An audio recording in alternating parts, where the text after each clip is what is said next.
Hi, it's Rich Tehrani here in the TMC newsroom at Interop 2009 in New York. Today we're going to be speaking with Mike Storella, who's the Director of Business Development at snom. And Mike, how are you?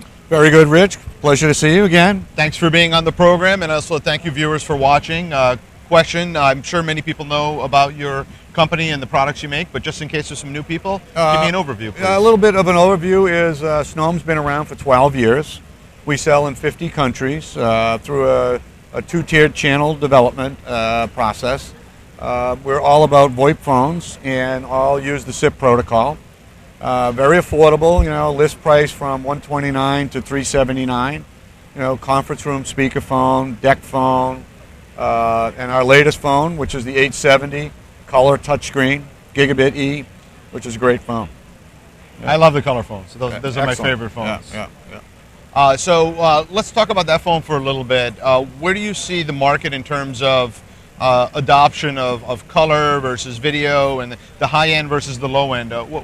What's happening? Well, I think what's happening is, from the legacy telephone business, I think everybody was looking at a very low end phone as the entry point, and we have that, of course.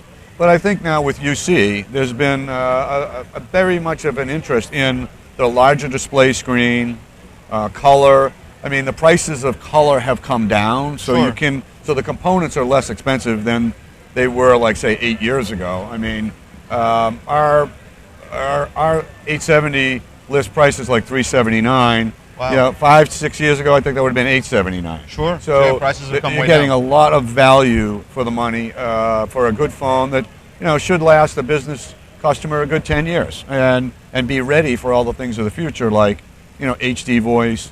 This phone has USB ports. It can do Wi-Fi, and of course dual Ethernet ports that do gigabit speed. What do you do with the USB ports? We're using those now for a Wi-Fi dongle. And we recently had an announcement with Aruba Networks that basically validated our phones in their wireless office of the future.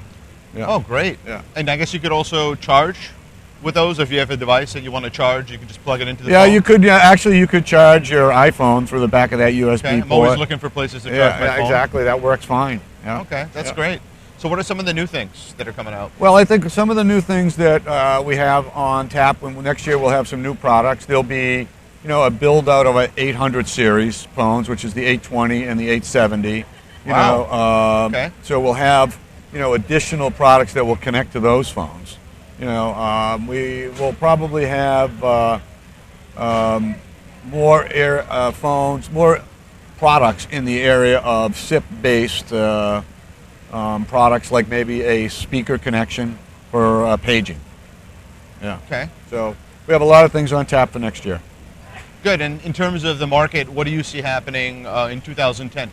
Do you see the spending opening up next year? Yeah, in fact, I think it's already started a little bit. I mean, I think, from March of this year, every month it's been getting better, for voice over IP phone spending.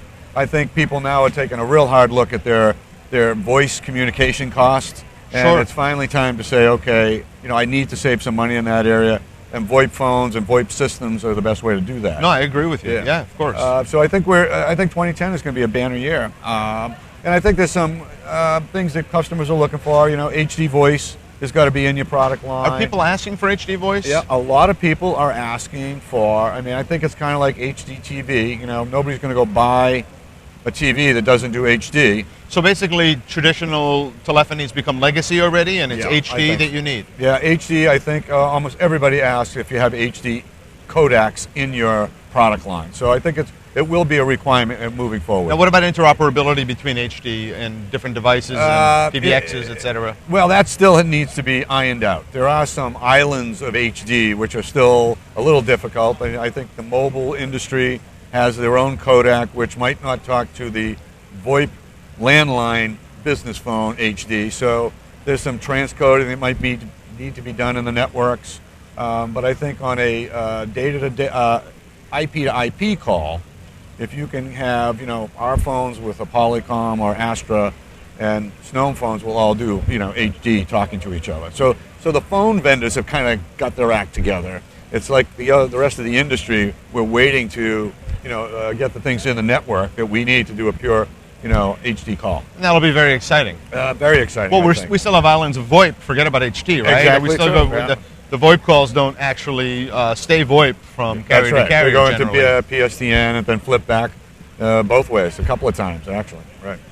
So, well, I appreciate you being on the program, It's been great. Thank you for having a great interview with me today. Always a Appreciate pleasure, that. Rich. Thank you.